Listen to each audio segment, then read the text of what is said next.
Boom! There we go. What's the crack?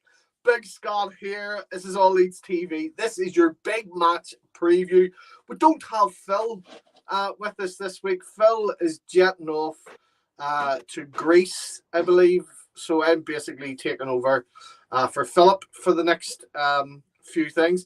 But we do have Mr. Chris Dalton. Didn't I get your name right? That's right, yeah. How you doing?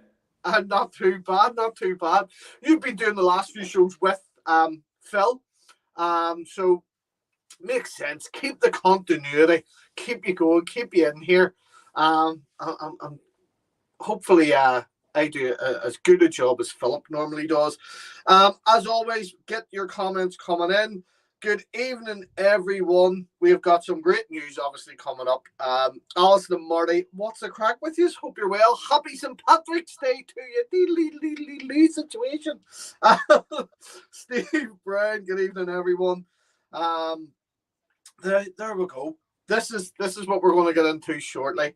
Calvin is back. But we will be joined as well very, very soon by Crumbleman. He told us he's away. Did he say he's away to feed his daughter or something? He said he was sorting a bottle, yeah. So who knows how I think he's lying. I think he's away to make some crumble. I think that's exactly what he's doing. Justin Thomas, what's the crack, Mucker? What's the crack? You big legend fella, MOT. Why do I put on that stupid leprechaun accent? That's wild.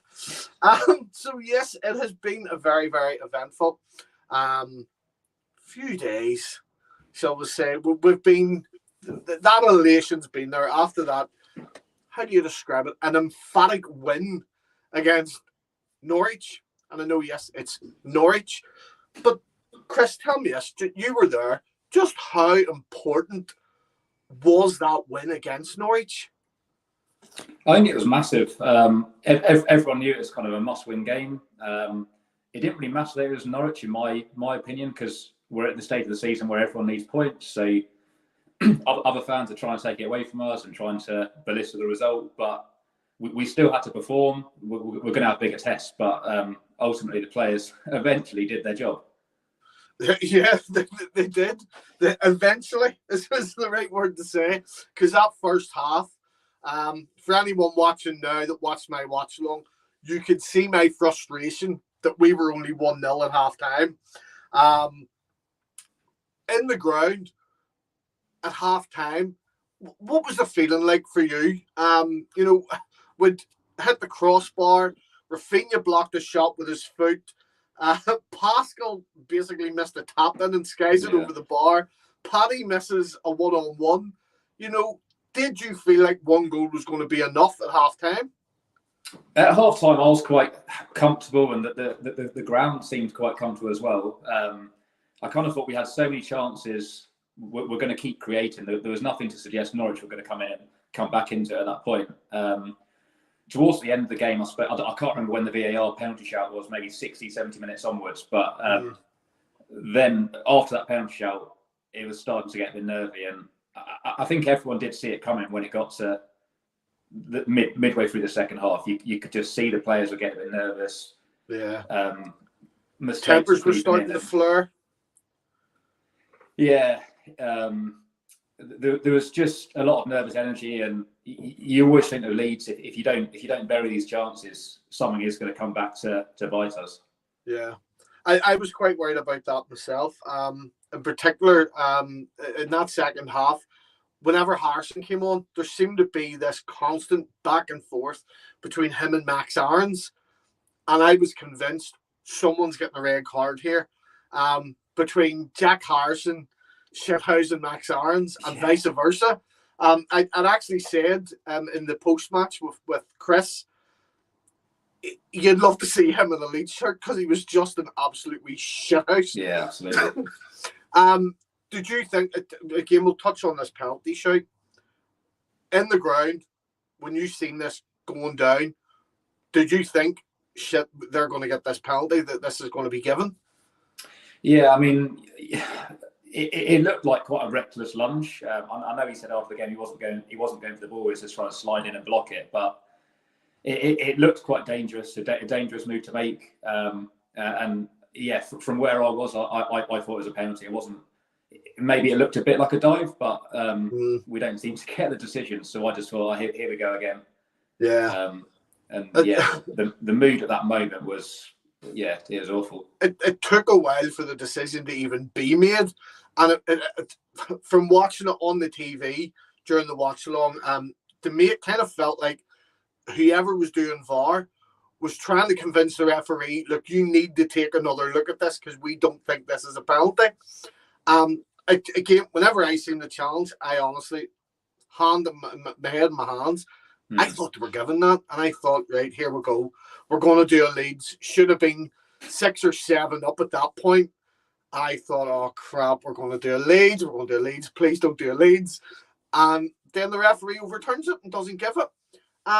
Do you think it was a bit of luck? Because it was, whenever you look at the challenge, whether Bill intended it to be so reckless, do you think there was a bit of luck that the way the Norwich player kind of moved that prevented that? Because he ended up on Bill's ankle. He stamped on Bill's ankle.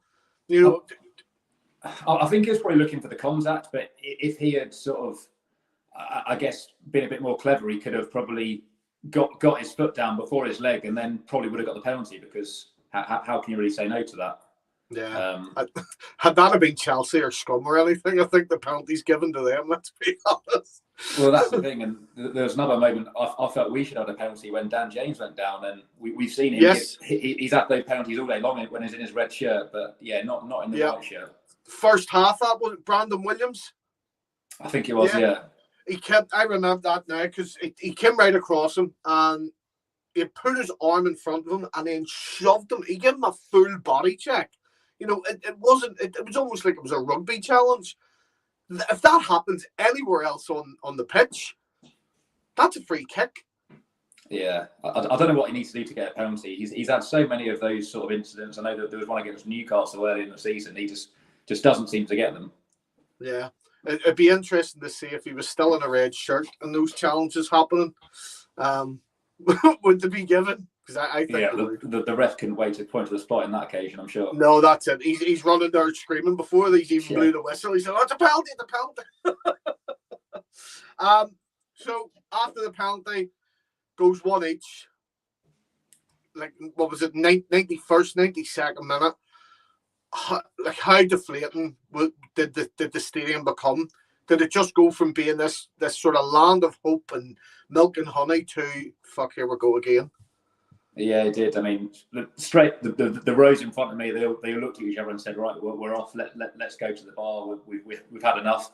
They couldn't see an equaliser in it. I mean, I never leave before the whistle, but I wasn't expecting the charge at the end to get a goal. And yeah, the atmosphere was just completely flat after that.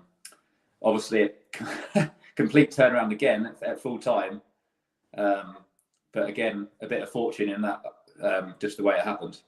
It's a roller coaster supporting this club, isn't it? We wouldn't change it, would we? Well, maybe change a few personnel, but I don't know about changing the club. But that second goal, Phil and Chris done player ratings there on Monday, and it was given the title Hernandez Vibes at Swansea. Is that the kind of vibe you got from it? Because the entire stadium just erupted as if we won the FA Cup. Yeah, I mean, I don't think I can't remember celebrating a goal like that before, and yeah, just the way it happened, the fact that he got Joffrey winning a header to build up the play against a big centre back, and then just a perfect play by Rafinha. Yeah, it's perfect. Yeah, do you see overall? There's a few things there. I think it's overlooked quite a bit because a lot of people saying about the wee flick on header from Joffrey. Well, it all starts from a beautiful ball, long ball up the field from Meslier, whose distribution has come into question a lot in recent games. So that lovely ball up to Joffrey, and as he's jumping, he actually takes the time to glance round to see who's there, and he's already. And I love this. The guy's 19. And he already had that vision to go, right, Rafinha's going to run down here. So I flex it on, and away we go. And even as he runs into the box, he has that natural striker's instinct of, I'm not going to run straight through here. I've space. I'm going to step back. And you see him waiting for it in the middle. Nobody near him.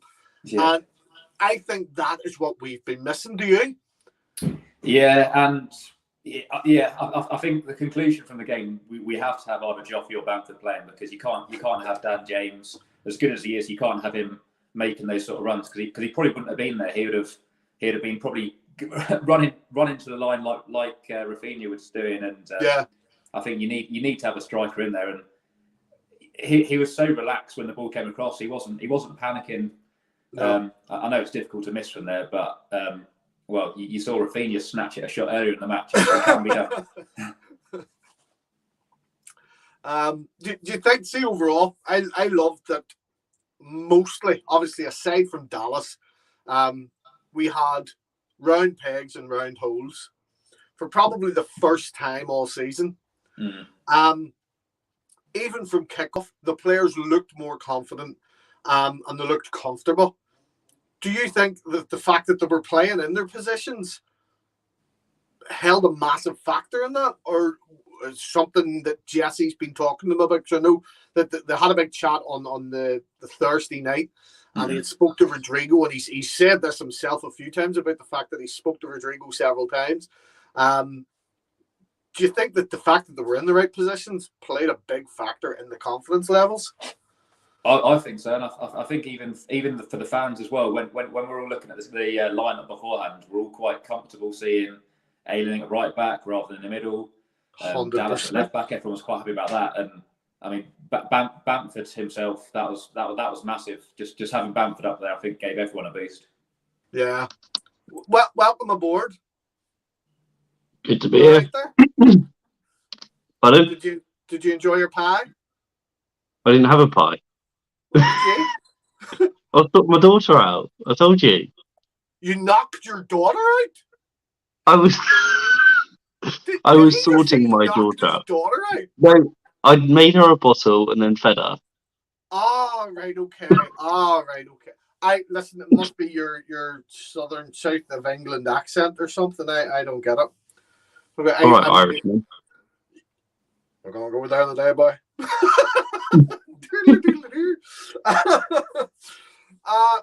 Mike, we're just talking to Chris there just about Saturday's game. You're a bit like myself, and it's more difficult for us to get the games.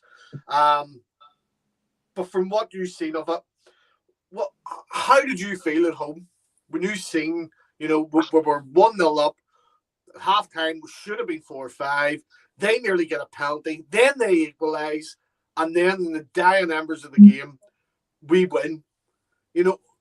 Run us through how you felt there. So obviously first half, frustrated that we weren't more than 1-0 up. Like, we just couldn't finish our dinner, basically. And then second half, it was a bit more 50-50, I felt. But as we were saying in the group chat, it was coming. Their equaliser was coming. I was very close to punching the wall. And almost just turning it off. And then I get a message saying, get in. I'm like, what? And then just bouncing all day. That was it.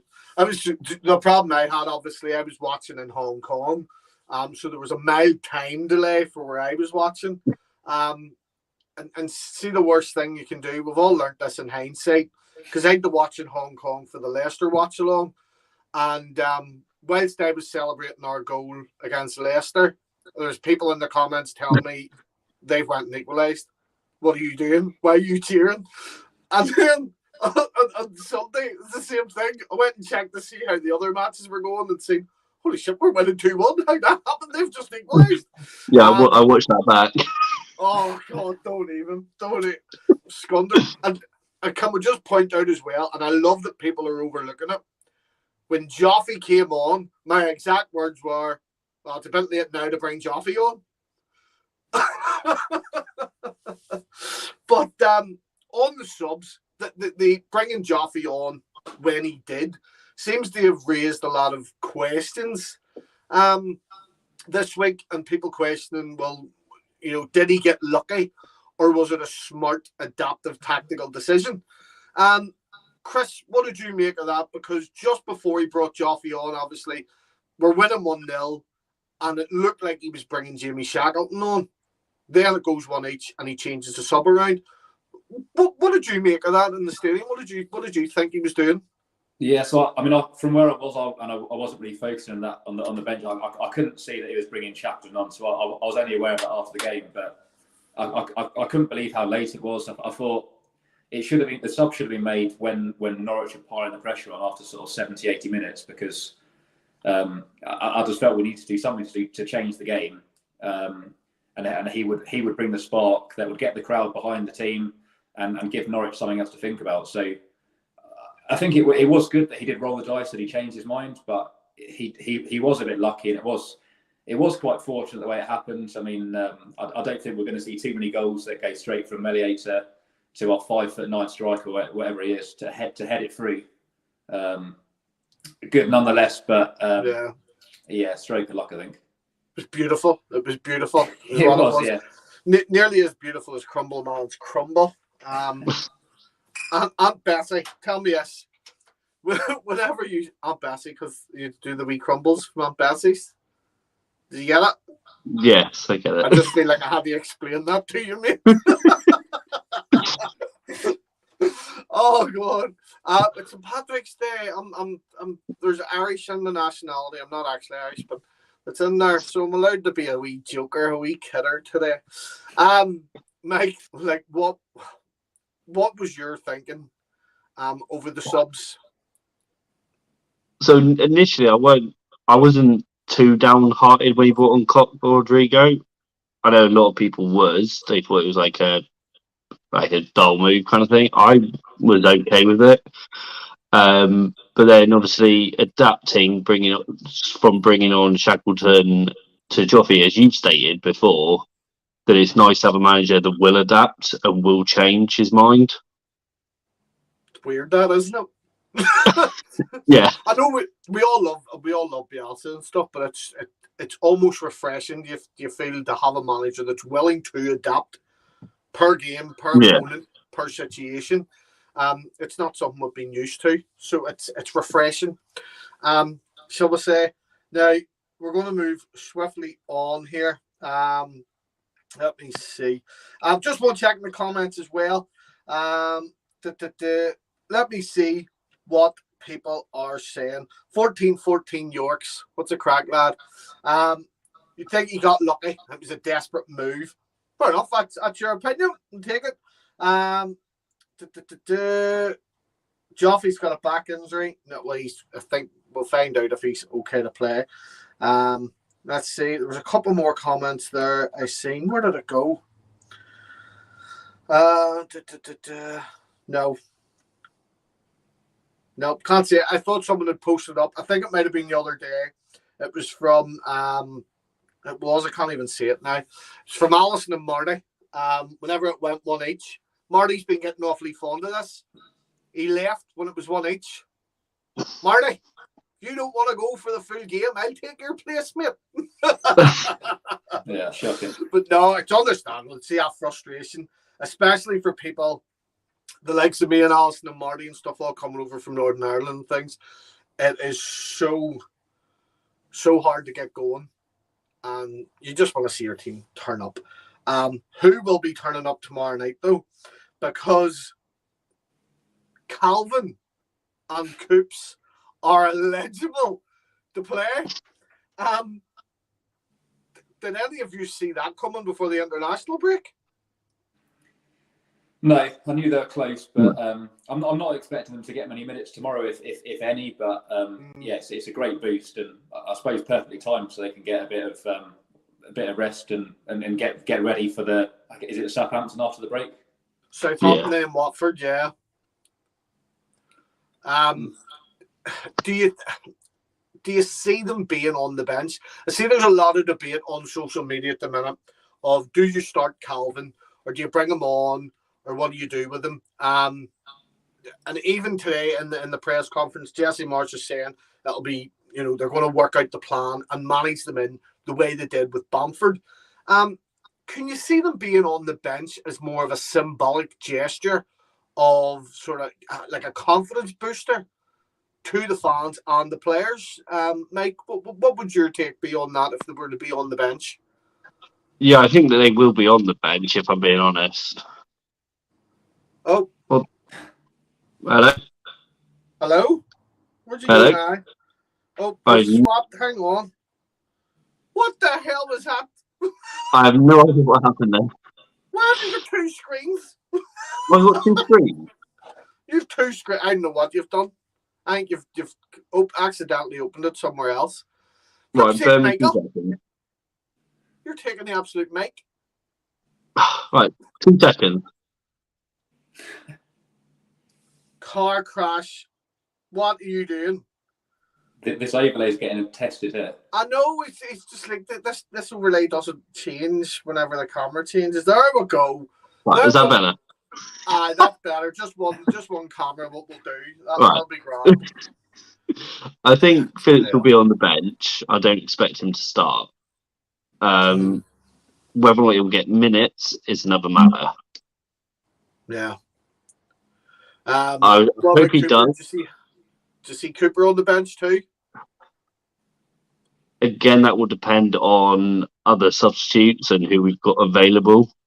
I think he will only be there for a bit of morale. I don't see him. I don't see him getting on. Yeah. Chris, what's your take on it? Can you see them featuring at all, or do you see them maybe just being on the bench? Yeah, I don't think I agree with Mike. I don't think Cooper gets on the bench because there isn't really a scenario where he needs to come on, and if he is coming on, it's again quite a negative sub like he made in the last match. And would hope we don't need to throw it back in. I was okay with the 2 centre backs last game. I think Phillips, I'd definitely like to see him get minutes, but I probably don't think start because I remember watching him when he first came back from his previous injury. In the first couple of games, I thought he was a bit slow and his passes weren't sharp. And it's a massive pressure to come in as kind of one of the best players and be expected just to turn it on. Yeah.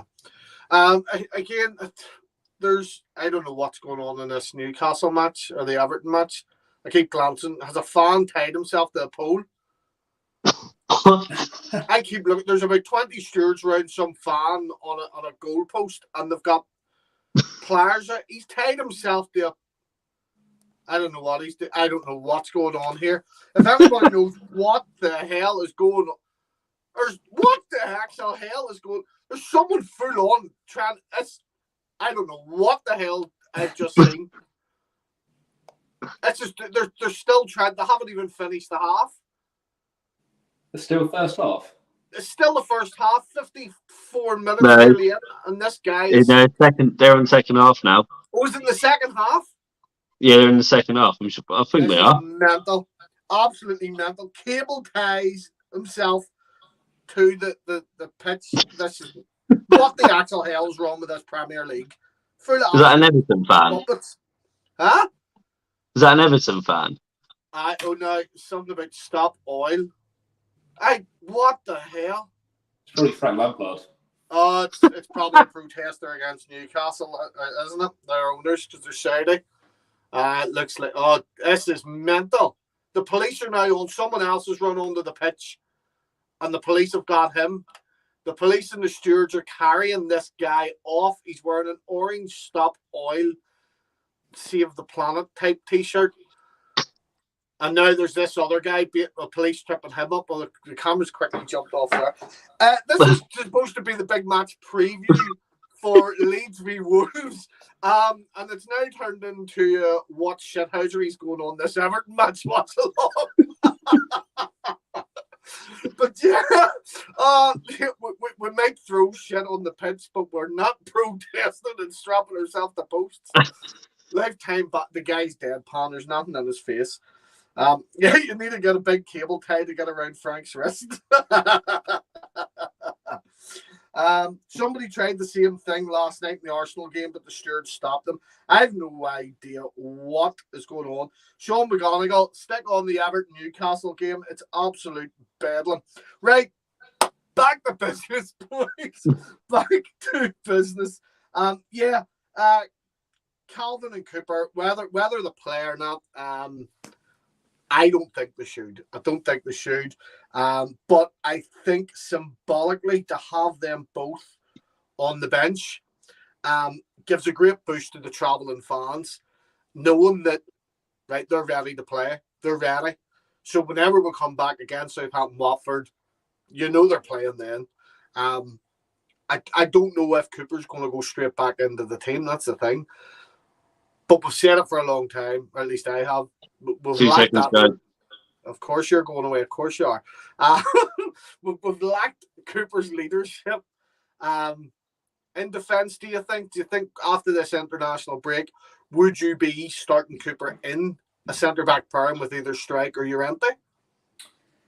I'm not sure. I think start of the season or even last season, I'd have never have said Cooper is in this starting team. I think the two we've got now, I think is the two we've had the most success with last year. The last 10 games, they had a great run. Maybe there is something that we're missing. He probably does bring the leadership, but again, I don't think we need to throw him straight in there. I can't see him being the game changer at this point in the season. I think no. Phillips will have much more of an impact. Yeah, definitely. I tend to agree with you. Had it been a month or two ago, I probably would have been considering, Cooper needs to be in there and help sort of build that leadership and guide Pascal more than anything. Llorente seems to, I think, sounds horrible, but that game the other day against Norwich, that looked more like the Llorente that we were starting to get used to seeing last season. Recent performances up until pretty much Bielsa went, he wasn't great. He really wasn't. At one point, I was actually calling him League One Llorente. Yeah. So too many people are quick to jump on the Liam Cooper hate and League One Liam. No. But listen, every single player in the club, we're fans. We have the right to criticise them. It's one thing criticising someone and calling them names and whatnot, and the way Tyler Roberts has got. But when we come back from this break, I was just saying to Chris about Cooper starting or Calvin starting. What's your feelings on Cooper coming straight back in as one of the two in the centre back pairing? I don't know about coming straight back in. I think probably easing back in like a 45 minutes here and there, and then the last 5 games, then play 90. I personally would say. Yeah. So, but again, just depends how we're going really. If we get a win tomorrow night and then we beat Southampton and Watford, is there really a call to change the lineup? I probably wouldn't change it too much in that case, but again, it just depends on whether or not Llorente's playing poorly or Pascal is. They both had their ups and down moments in the last few weeks anyway. Yeah. So it will depend on that. Plus, Jesse's already said that he likes to rotate the players, so we can see a different centre-back pairing every week. So as long as it works, I'm happy. The big thing that let's be honest, the big thing I'm really excited for after this break is the fact that Calvin Phillips, he's going to be playing. He'll be playing against Southampton. I think he might get maybe 15 minutes tomorrow night. Again, dependent on the score at the time. Southampton match right after the international break. Mike, I'll go to you first. Do you just start him from the offset, or do you break him in gently? He's going to have another week and a half here to recover. Yeah, obviously I'd like to see him in the under-23s, get some more match fitness, and then see how that goes. And then if he's all right then put him on to start with. It'll be a massive boost, even if he only plays like 60 minutes. Yeah. Chris, your thoughts on Calvin coming straight back in, mate? I think, some minutes tomorrow. But I think after the international break, I'll definitely play him. It's nice to finally have options in terms of formation and players, because Klich had a great game. Forshaw's playing well, but it's nice to be able to rotate them. Forshaw, he's had massive injury problems, so can he really play every week? I'm not sure. And Klich, he can be hot and cold as well, like the rest of them. So having the options on the bench is perfect at this stage of the season. Yeah, it's something we haven't had all season, and going No. into that final run where it's absolutely pivotal. Everyone's fit. Suddenly, we've got guys that are fit. You know, and again, how much of this? And again, I don't want to be sounding like I'm pointing fingers. Suddenly, we change coach, we change training styles, we change playing styles, and suddenly players are back a bit sooner than anticipated. Particularly Bamford. I don't think anyone even expected Bamford back till after Easter, really. And now he's back. Calvin's been back training the past week and a half. So's Cooper. And then they were back in full training as of yesterday. Do you think that the change in the way they'll be training and things is going to affect their fitness? Do you think it's going to help them remain playable and not be injured all the time, Chris? I think potentially. I mean, I think the training it got them to where they were. I think a lot of the players wouldn't be half the players they were without the training they had. They haven't got the natural ability, some of them, but their fitness level and training took them there. But I agree with you. I think the training did put a lot of stress on their bodies, and especially at this point in the season when the pressure's on, training all the hours of the day and doing all of the sprints, everything else that Bielsa got them doing, it can't really be helping. And I mean, some managers give the players the day off and things like that. And I guess Bielsa was very strict in terms of you've got to be a certain way. You've got to, if you're not running this fast, you're not going to be in the team. And that's got to take its toll on the body. Yeah, especially when a lot of the players are on the less desirable side of 30. Mike, you're very aware of the less desirable side of 30. How do you think the new training regime is going to affect the players? I can't say, like, I'm nearly 40. I don't do no training regimes. From what we've all heard, I think it's a lot easier than what it was, like doing murder ball every week, running constantly. That's going to affect you and have knock-on effect with injuries, especially when you're coming back.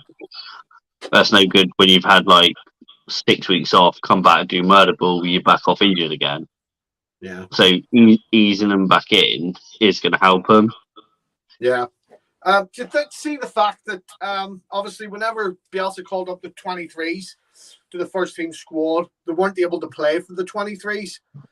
This week we've seen Jamie Shack, Lewis Bates, Somerville, and Greenwood all featuring for the 23s in the beautiful 3-0 win over Scum 23s. And yes, we're calling them the 23s now just because that's what the Americans do, and the American just calls them the 23s. So that's what they are now. San Francisco 23ers. Do you think that these younger guys are going to be much happier getting game time as well as working with and being part of the first team squad opposed to the way it was before, Chris? I think so. I think we've seen too many players from the 23s just sat on the bench, not playing for either team, like you're saying, and that can't be helping them. I don't know the ins and outs of what happened with Somerville, but I'm hoping he still wants to stay and he can kind of get back on board with the team. But you've seen Cody Drama do so well on loan, and he's played like 13, 14 games. Some of the others must be looking at him thinking, wish it was them playing the games. But I think they can't just sit on the bench. I mean, that's the bottom line. They've got to either be playing for the 23s, getting minutes, or probably out on loan. Yeah. It's interesting you say about Drama. Steve Brown, thank you very, very much for the question and the comment. Drama got man of the match for Cardiff the other day. Again, he's had it a couple of times now. He had an absolutely abysmal start with Cardiff when he went. With Ealing pretty much being our only right back aside from Shaq, who should really be a midfielder. Do you think it's something that maybe Jesse will look at bringing Drama back, or do you think you'll leave him there until the summer and evaluate then, Mike? Well, you can't. I don't think that we're allowed to bring him back anywhere outside the transfer window, so we'll have to be in the summer anyway. I think then he would assess the situation in the summer, and then obviously assess what positions need improving and whether or not he's the guy that he wants at right back or not. Yeah. Do you think? I think there's going to be a lot of investment this summer. Hopefully, again, depending on how if the 49s take over or what happens. I have just realised that my phone is down and the charger's not plugged in. There we go. Bob's your uncle. Sally's your aunt and stuff. I'm going to try not to put my head down like that too, because I've just realised how baldy I am. Right, I'm mumbling to myself, but it is now time to move on to the next wee bit. Jesse March has been talking about something called the Leadership Council in the recent press conferences as well. And today he's actually named who the Leadership Council is. Liam Cooper, Bill Ealing, who he's only found out he's called Bill and not Luke, Shirley Dallas, Patrick Bamford, Rodrigo and Calvin Phillips. He said from his very first press conference that he wants Calvin to take up a bigger leadership role next year. A lot of fans have been saying this for a while, that they would love to see Calvin as the captain. Do you think, unlike Bielsa, who let the players choose who the captain was, do you think Jesse Marsh is going to take that captain's armband next year and give it to Calvin? I'll go with you, Chris. Yeah, everything you say in the press seems to be pointing that way. I guess it's interesting the amount of managers that have appointed Cooper, because there's obviously something there. He remains captain under so many different managers. I think the summer's going to be interesting. I think obviously first and foremost got to stay up, but Phillips, his future's going to be under question, and maybe the captain role will be a way to at least guarantee him for another year. Yeah. Mike, are you feeling the same? I was literally about to say the same thing. If that is what keeps him there, then they'll give him the captain band or the vice captain to at least keep him around for another year. And then obviously with hindsight of obviously with similar to what Jack had, I think, where if we don't get into Europe, then he can leave for X amount. Who's this? Where similar to Jack Grealish at Villa when yes. Because he had the captaincy. Yeah, I think he had. Didn't he have a clause that if a team playing Champions League football made an offer over, I think it was over 80 million, that he would be allowed to go to them. Something that maybe it was 100 million, and that's why they paid the 100 million and just thought, right. Yeah, I think it was 100 million to guarantee it. Yeah. Fair play. Do you know what? See if he does get a deal like that. Can you begrudge him? Really? No. No, I wouldn't. I'm looking at that and going, well, he's shown that he wants to be here. But if someone that's at a higher level of football than us is willing to pay the club that he loves ridiculous sums of money, well, then he's essentially sacrificing himself for the greater good. And you can't hate him for that, which explains again why Villa fans don't hate Jack Grealish. Or at least I haven't met a Villa fan that hates Jack Grealish anyway. Big surprise for me for that Leadership Council. And I know Alison and Marty, it's Alison on the comments. I know she's going to comment on this. Rodrigo in the Leadership Council. Are any of you surprised at that? By the way that he... Sorry, carry on, Chris. So I was going to say, given the way he sometimes reacts at full time, and he sometimes just walks straight down the tunnel, I think he's had to apologise on his Instagram account a few times to say, I'll do better next time, I'll appreciate the fans. It's never felt like he's really bought into the club. But again, don't see what happens behind the scenes, so maybe there is something there. Yeah.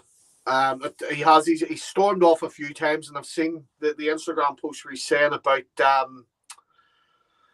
he was disappointed at the result and his own performance. So whenever I seen those, I thought, well, maybe he cares a bit more than I was giving him credit for, even because for months I was calling him Rodrigo.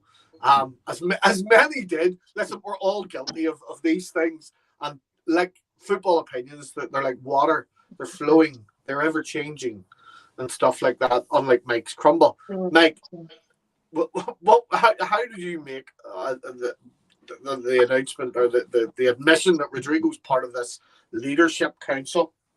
I think it took us all by a shock, really. Obviously, the way that he sometimes is on the field as well. But then again, could that be to do with previous managements not playing in the right position, playing in midfield when he's a striker? He was brought in as Spain's number 9. Whether or not to replace Bamford or be alongside him, he's been playing second fiddle. So maybe that's been on his mind, and maybe he's just had that private chat behind closed doors, and he stepped up. Yeah. Do you think a lot of that came down to the fact that we weren't 100% sure if Bamford was going to be able to do it at this level? And then he'd done it at this level, and Rodrigo's kind of left going, look, I need to play, so find a way for me to play. And he was kind of made into a makeshift midfielder, and it just hasn't worked. Yeah, I think that's probably got something to do with it, because obviously Bamford in the Championship was never an out-and-out goal scorer. And then, obviously, going to Premiership, I know a lot of fans were concerned about him. And then Rodrigo came in, and whether or not people were happy about that or not, or whether or not he was going straight in to replace him, maybe that's what he thought he was going to. It just didn't work out for him. Yeah. So I think that's probably got a knock-on effect. Yeah, I'm just saying here, there's a few people saying, Alison's been saying this for ages about she thinks he's a rotten egg and mixing. Fuck, I thought Everton near scored there. Saying he's a rotten egg and trying to divide the locker room and stuff. But again, Jesse has said that he's had a chat with Rodrigo, and his attitude's changed never. And you can see it against Norwich. You can see it against Norwich. He was a different player. Do you think he's done enough to maintain starting over Joffrey at the minute, Chris? I think if he's fit, I'd say yes. I don't know whether he is fit or not, but I think he had a great game. So why not keep him there? And I also don't want to put too much pressure on Joffrey, but because we can't be relying on him game in game out to be the game changer. Yeah, so. I think keep him for a sub if we need it, if Bamford's not going to last the game. But yeah, if Rodrigo's not fit, I'm not quite sure who comes in, whether it is Joffrey or someone else. Yeah. I can't imagine there being too much of a change here, but I'm just conscious of the time there, so I'm going to jump straight off the update from the conference to our opponent tomorrow night. 8 p.m. kickoff on Sky Sports, isn't it? Friday night football? Yeah. Yep. Happy days. No stream problems for me, hopefully. Wolves got a win last week against Everton. Many saying Everton deserved something out of it. I watched it back, and it was a very Leedsy type performance, I thought, from Everton, where they kept looking like they were going to do something and then didn't. Wolves, I've looked through a lot of stats for Wolves. Wolves have scored less goals than us. They've only got 4 teams in this league have scored less goals than Wolves, and 3 of them are below us. Everton, Burnley, and Norwich have all scored less than Wolves. Also, Brighton have scored less than them. They've lost a total of 12 games, and they've only scored in 1 of the games they lost. And that was against Arsenal, and they were actually winning 1-0. See, looking at a lot of the results, there's only 1 goal in it. This isn't, apart from obviously the demolished Watford 4-0. Defensively, they're hard to break down. They've got 13 clean sheets, and the only 3 clubs with more clean sheets are Chelsea, Liverpool, and Man City. So this isn't going to be easy tomorrow night. Chris, I'll start with you, Mike, because I've just spoke to you, Chris. Mike, how do you see a way for us to break them down defensively? I'm a massive admirer of Wolves' defensive play and how they've gone about it this season. I just think patience is the key. Looking for open spaces. Again, it's not going to be easy. It is going to be not a boring game, but a hard watch. Yeah. I think that fans need to be patient with with it and can't expect it to be a 3-0, 4-0 thriller to us, because it's not going to be. They're a frustrating team. Yeah. I was at the game at Elland Road. It was 1 each. And aside from their time wasting from 10 minutes in, as I said earlier, I kept having to be told to hush in the West Stand because I was given Adama Traore dog's abuse, telling him the steroids were no good because Jamie Shack was absolutely knocking his pan in. But they do a lot of diving, a lot of time wasting. And that's when they don't have the ball. As you said, defensively, very hard to break down. Normally playing with 3 in the back by the looks of it as well. Chris, how do you see us giving them trouble? How can we cause them problems defensively? I think we've got to mix it up and be patient. Just pick the right moments to go forward. I don't know who to put up top. I think obviously Bamford would like to start get him involved as much as possible, but I don't know whether Rafinha or James next alongside him would be good just to get out their back three. I don't know how much pace they've got in the defence, but I think certainly the way we're prepared to mix it up and go long. I think our last well, I suppose both goals came from long balls upfield. It's good to have a bit of variety. It doesn't need to be a perfect goal. Yeah, it just needs to be a goal. Yeah. So I'm taking friggin' own goal against them. I don't care how it is. Yeah, we've had so much bad luck when we played them. It's just been a deflection here or a bad VAR decision, and we're overdue some luck against Wolves, I think. Yeah, I would like to think the way we played against Norwich, will sort of play some part mentally. Do you think carrying it into this game with that momentum and with that mindset? I think the players have got that winning mindset back again. The way they were after that game, the way they celebrated, I don't think they're going to want to lose that. Mike, do you think that's enough of an edge for the players going into this to go, we can beat them? Hopefully it is. Going back to how we could beat, I think if we play the way that we did against Leicester, with attacking with the 4, that could be a way of getting them the overlaps that they were doing on the left-hand side. Yeah. I do believe that it would be a massive confidence boost from winning the last game, because if we would have been so deflated and we would have lost this game. So I do think that a win has definitely or will help us. Yeah. Attacking as well. Jimenez, dangerous diver, great at pulling free kicks. Ruben Neves, arguably their best player, massive influencer on the game.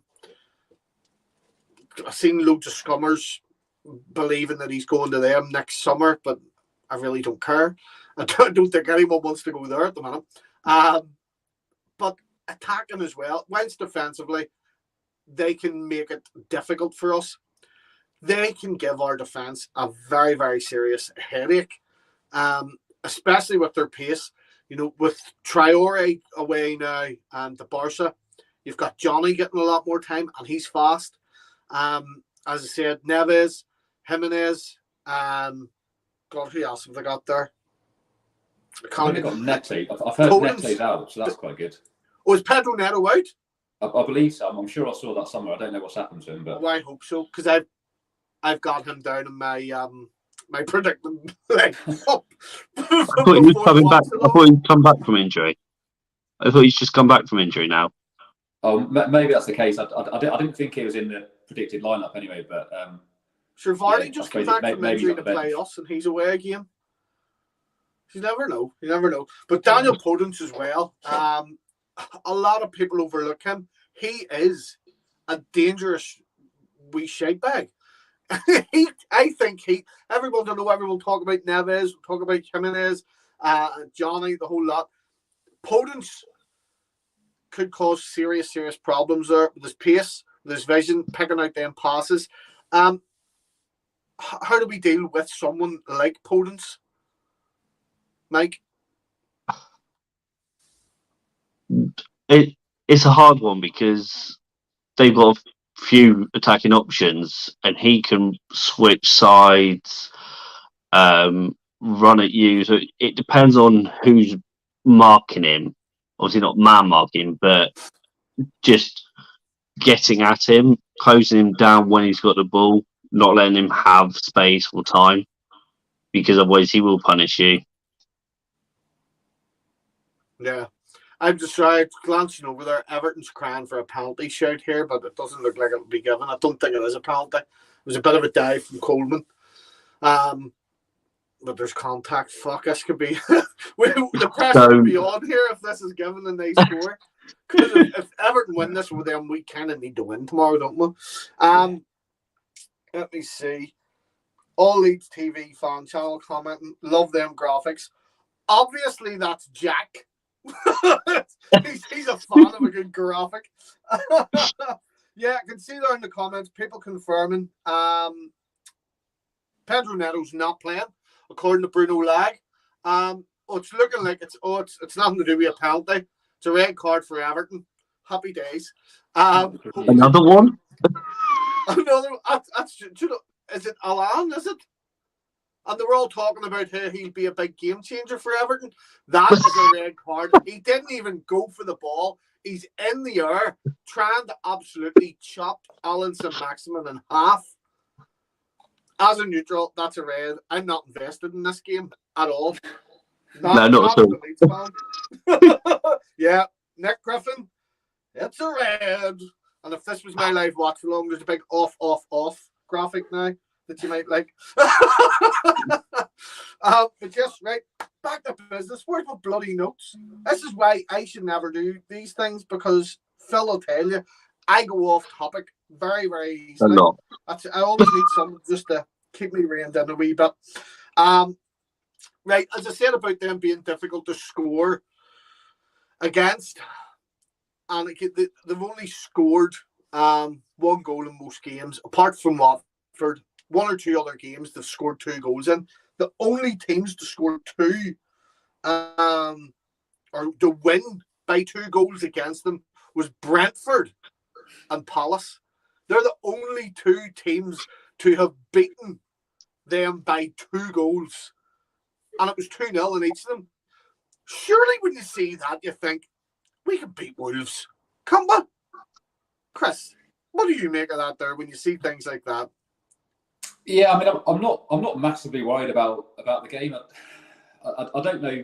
I'm not saying I'm confident we're going to win, but like you say, they're not a team that put 3, 4, 5 goals past you. They're much better than Norwich, obviously, but yeah, we've got our players back, and why can't we give it a go? I quite like playing teams after they've had a few wins as well, because they might have a bit of complacency. I mean, the amount of times we've gone into a game and it said, "Oh, Leeds haven't won," or the other team haven't won for 10 games and they can't beat us. That's exactly it. They haven't won in like 6 or 7 games, and then they come to play Leeds and they win. It's Leeds at that, isn't it? Absolutely Leeds that. Mike, I want blank here. Norwich beat them in the cup as well. Now we've just beat Norwich. It just came to me. Norwich actually beat them as well. They put them out of the FA Cup. Surely there's a wee bit of if Norwich beat them and we beat Norwich, well, surely that means we beat them. Are you feeling confident going into this? I am. I'm going for a draw at the moment. Hey, don't give me your prediction yet. Don't give me. No, I'm not. That's why. We haven't even done the lineups. Frick's sake, go back to your crumble. That's why I didn't say the score. All right. No, don't. I'm just there. I just want to know if you're confident, knowing that they've had some shit results. Yes, but we can't look at it as that they've lost to Norwich, therefore we're automatically going to win. Exactly. That's what I wanted to hear. Thank you. Football never works like that. That's what I'm trying to get at. Right. So when you put it like that, it fills me with a little bit of doubt. But obviously, me, I'm always optimistic. and I'll always say that yes, it could have a massive effect on the club. See if it didn't absolutely mess up the overlay. I'd have just took you out there for your poor negative outlook on life. Mike the pessimist. I'm allowed to be negative once in my life, all right? What? Right, we're going to go into our lineup predictions. Just as usually what Phil does, I think, isn't it? Coming up to the end. So, starting off in nets, we're all in agreement. Before we go in for it, it'll be Christopher Claassen. He had a great game for the 23s against Scum 23s, yeah. Happy. He was actually some really good taste in that. he really did play well in that one. He really played well. But Meslier, obviously. Do you know what we haven't touched on? We've been very, very... And do you know what? Joffy's got all the plaudits this week for that goal. That save by Meslier at the end, where Norwich, by all God-given rights, could have went 2 each. Meslier pulls off a wonder save with his face. What a goalie. What a goalie. What did you think about that save? Could you have pulled that save off, Mike? No. I'm awful in goal. Beautiful save, wasn't it, Chris? He deserves a lot more credit. It was good bravery just to let it smash him in the face. But again, quite fortunate because he really should be scoring from there. Yeah. I just love to see it. But yes, for that reason, he stays as our goalie for this week. Unless anyone does want to try out Claassen, or is Van de Heuvel still here? Yes, he's there somewhere. Yeah. Yes. Yeah, he was on the bench for the under-23s. That's right, he was. Sure, we'll recall 𝐃𝐄. No, only joking. Right. So we'll start off. We'll go right back. Chris, who would you want to be playing at right back, and who do you see playing at right back? I would like to see Ayling, and I think he's going to keep it the same. I don't see any reason to change. It wasn't perfect from him, but it's just nice to see him back in his proper position. Yeah. Mike? Yeah, I'd stick with Ayling. Right. I'm going to say Jimmy Shack, because I've been saying it all season, and I guarantee you someone's already said it in the comments. Someone's bound to have said it. Nope, I haven't seen it yet, but I've said it all season. I think Jimmy Shack, as it stands, is still our best option at right back. However, with the experience and the period we're in, or as Bielsa would always say, the moment that we're in, I wouldn't change Bill, not yet. Keep him as right back. Don't want to see him as centre back. Yeah. No. Yeah. I even had the edited in Football Manager to take off the fact that he was down as a centre back and a right back, and not a right back and a centre back. I had to. Oh, OCD kicked in there. Oh, that's right. Forgot about that. Shackleton got hurt the other night. All right. Well. We'll stick with Bill then, will we? We'll stick with Bill. Right. So, centre back pairing. I'm going for. Do you know what? I'll let you go first, Mike. Who would your centre back pairing be? Llorente and Pascal. Yeah, Mike or Chris? I think. Oh, sorry, you're going to embellish. Continue. Yeah, I was just going to say. I just think that the system suits Llorente better. The fact that he can actually play the long balls, as and when. I just think that the whole system suits him better. Yeah. He's been playing, I think Llorente particularly played much better under Jesse March. Chris, what do you think for a centre-back pairing? Keep it the same? Mix it up? No, I'll keep it the same. I think that's our best back four, to be fair. Yeah. I would agree. I agree. Keep it the same. Keep it the same. If Llorente hadn't played as well as he did last week, I'd have been saying, right, it needs to be Pascal and Cock. And I would like to see that Cock stroke centre back pairing. I know there's quite a few people want to see Cock stroke pairing. You're on the wrong channel for that. Left back, we only have one option because all the rest of them are injured, unless you want to play Harrison at left back. Sturdy Dallas. Left Yeah. back. Yeah. Okay for that.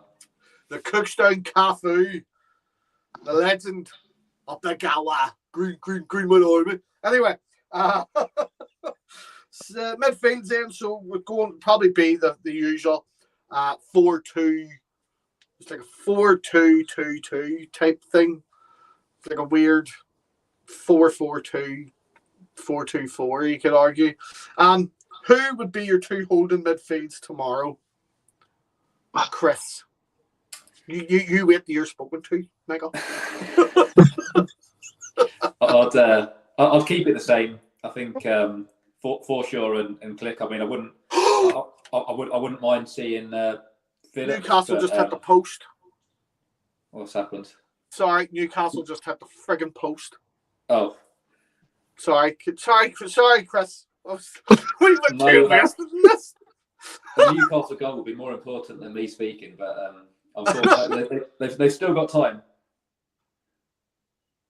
Yeah. So you're sticking with Klitz and Forshaw then? I think so, but yeah, I wouldn't be disappointed if Phillips came in. I just think it's too early. Yeah. Mike, what about yourself? Yeah, I agree with that. Or I know you won't, but I would like to see Bate play. Well, he's hurt too. He got hurt in the 23's game as well. I'm sure we're all talking about all these injuries coming back for the first game. But we're used to playing injured players. It's fine. Huh? We're used to playing injured players. It's fine. Yeah, it's fine. Dallas has been playing injured for most of his bloody career, from what he says. He just plays this. That's the Northern Irish in him. It's just a flesh wound.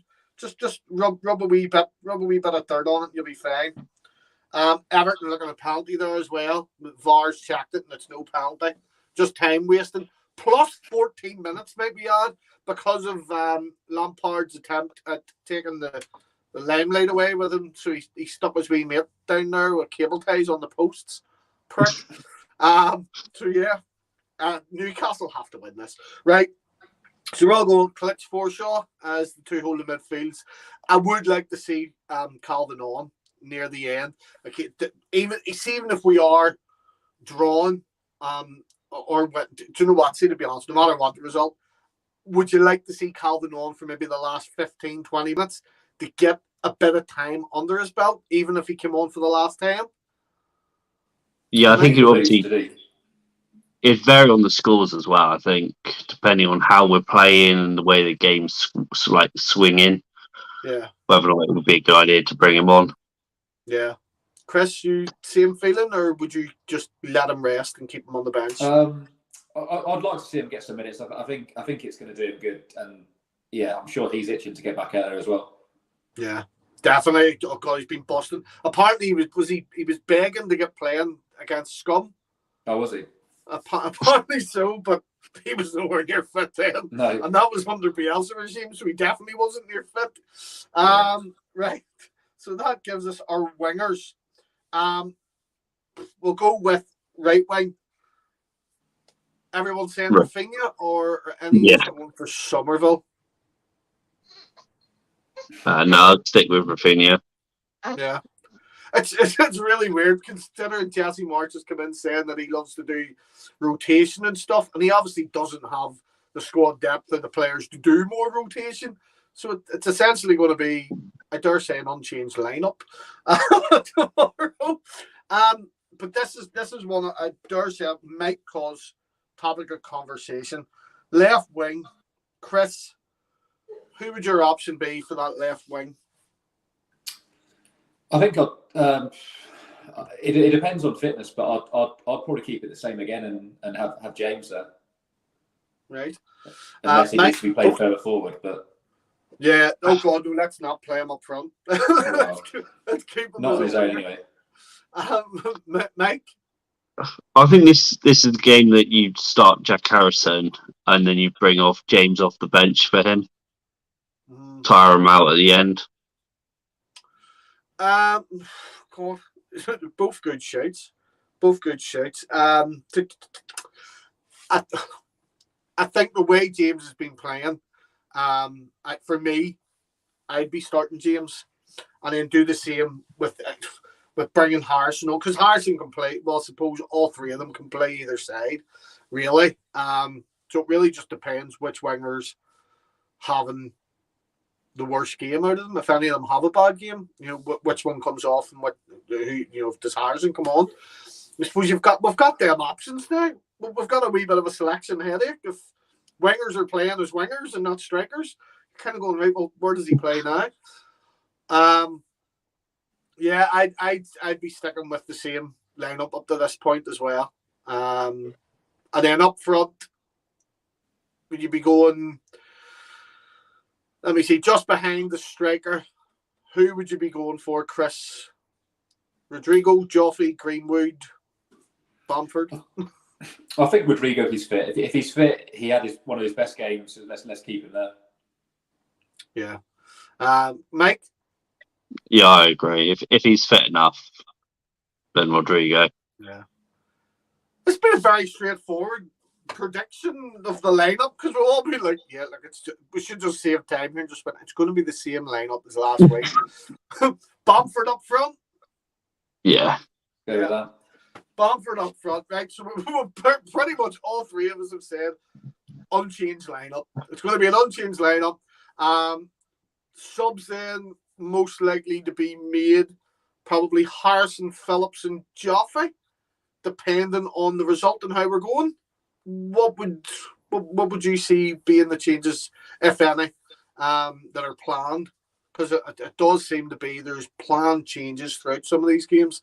Do you think, Chris, that Jesse has any to help with the Jesse press, the Jess press, as Jay from More to Know Better has now dubbed it? It's not Beelzebub, it's the Jess press. I'm just saying that's what Jay called it. I hope he doesn't have the planned subs. I think it's good for the players who need the game time, but that was kind of one element that I didn't like about the Bielsa team, I suppose. There's not much I didn't like, but I didn't like the planned subs, and I think it's great we've got options. Whether it's James, whether it's Harrison starting, doesn't really matter. Same if it's Joffrey or Rodrigo. I just think hopefully he looks at the game and just makes the right decision. Yeah, he does seem to adapt as much as he can. As I said, for me, I know a lot of people saying he got lucky with the you're fucking joking me. Everton have scored. I know a lot of people saying he got lucky with the sub of Joffrey last week, but I think it was very, very. I thought it was an astute tactical observation. As I said, he was looking like he was bringing on a defensive change to see out the game, which is not something we've ever done. We the last couple of years, we haven't seen out the game. We could be one each in the 95th minute, and Bielsa still would have had us going for another goal. Or 1-0 down, or 1-0 up, and he'd have still had us going for another goal. Oh, Jesus Christ, 𝐷𝐿𝐿𝐶. Yeah. Back heel from Calvert-Lewin. Iwobi runs on to it, plants it in. Fuck me, Newcastle. Get a grip of your lives. Shocking. But yeah, that's just put an absolute downer on me there. Friggin' fix it, Newcastle. That's all right. Watford can go down instead. It's fine. Yeah, that's true. I think we'd be all right. Hopefully, let's not jinx it. So yeah, subs, Mike. Do you see any planned sub time, or is it going to be just as Chris said, be dependent on the situation and adaptive and fluid? Yeah.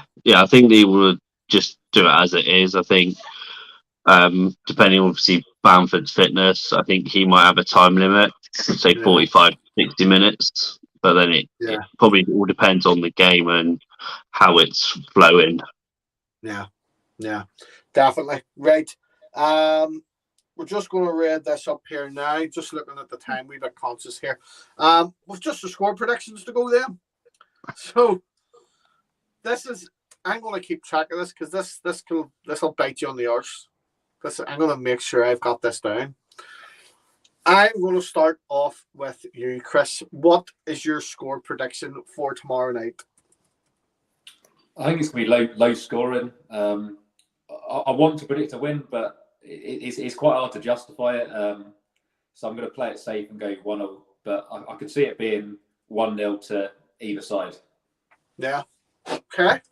Respectable, sensible prediction. Mike, I was about to call you Crispal Man. Just looking at both names, Crispal Man. What the actual frig is a Crispal? It's like it's a mixture of a packet of crisps and a crumble. They're Crispals. Someone go and patent that. Mike, what are you saying for your score? I'm going to change it up. I'm going to go for a 1-0 Leeds win. 1-0 Leeds win? Yeah. Okay. I'm going to ditch my draw. Well, do you know what? I've been wrong most of the season. I refrained from giving even a pre-match preview in the last game. But today I'm going with it's actually going to be a bore draw. I just don't think Paddy's fully 100% yet. Could be wrong. Just we could all be wrong, and we could end up going out and winning about 5 or 6. We could be absolutely gobsmacked. Yeah, I think a draw. I would take a draw against Wolves right now, to be honest. Yeah. Just to ease my nerves. Let's see what everyone else is saying. If we score first, 2-0 from Justin Thomas. Gail Deal 1-1 meat for Wolves. Meat for the Wolves, I think is what you're saying, Gail. Josh, you're going 1 each. A lot of people saying 1 each. Alison and Marty, 1 each. Cloud Drizzle. Well, because obviously Everton's winning and it's nearly over, you're saying the win is more vital now. I don't know if I agree or disagree. Yeah, a lot of people here saying it's going to be a draw. Yeah. Leeds fan TV. What about you? You're going 1-0 Leeds. Yeah. Yorkshire's right. See with Emmons winning against Newcastle. Well, you thought this was an absolute given that we're going to get beat. That's a killer. That is an absolute killer. Have to get something. Bremner's Ghost, what is the crack, mate? You're going 2-1 to Leeds with a stoppage time winner. I guarantee you, you're going to say Joffe. Ross Vernon, 2-0. Love the optimism. Yeah, let's hope we can get the win. Lads, if you've anything to add here before we go, I almost want us to stay on just to see out the rest of this Newcastle game. How long's left? There's about 2 minutes, if even. And I think I'm about a minute behind, maybe, because Gail Deal has just said there's a corner to Newcastle. And I've currently got it at St. Maximin running down the lane. And now the corner. Okay, who's going to score tomorrow then? Who's going to talk tomorrow? No, who's going to score? Oh, who's going to score tomorrow? If we score, well, who do you think's going to score? If we score tomorrow, you're saying we'll win 1-0. Who's scoring your 1-0 goal? Rafinha free kick. Oh, no. Oh, geez, I wish I had scored that free kick last week. That crossbar. 64th. I'm going to say 64th minute as well. 64th minute, Rafinha free kick. I go and stick a $5 on that. There's Why not? Good odds. Another corner to Newcastle, is it? No, he's give a goal kick. No, that's it. Everton won with 10 men. Shocking. That's wild. Like, unless something happens here in the next 10 seconds, Everton beat Newcastle with 10 men. That's wild. That is wild. Jesus. But anyway, listen, I really hope that this changes before we go off. Otherwise, this ends with me going Everton beat Newcastle with 10 men, and it could end up being a draw. Anyway, listen, thanks very, very much for coming along. Make sure you hit that wee like button. Please do, because it means a lot if you hit that wee like button. I also just wanted to do that. That's a whole new overlay just for that. A whole new overlay just for that. What have you got? Have you got some sort of graphic going on? What is that? Have you threw a graphic up on your screen, or is it? Oh no, it's something's fell behind you. Could you see it? What is that? Yeah, it's a lamp or something. Right? What, this? Oh, right. I thing. didn't know what that was. What is it? Is that That's a just bag? bananas. Oh, That's it's bananas. Yes. Oh, wait, I see it now. I see it now. We don't get bananas over here. Chris, thank you so much for coming. Mike, again, thank you for coming along as well. Folks, we will be doing the live watch along. Well, I'll be doing the live watch along tomorrow night. Be starting off at 7:30. Fingers crossed. It's not a roller coaster. Yeah, Everton's definitely beat them with 10 men. I don't think I can talk anymore here. It's done. Yeah, there it is. It's all over. Thank you, Gail Dale. Everton have won. What do you actually? Oh. Right. I'll see you all again tomorrow night, and I'll see you too very, very soon. Ta-ra. Smile and wave, boys. Smile and wave.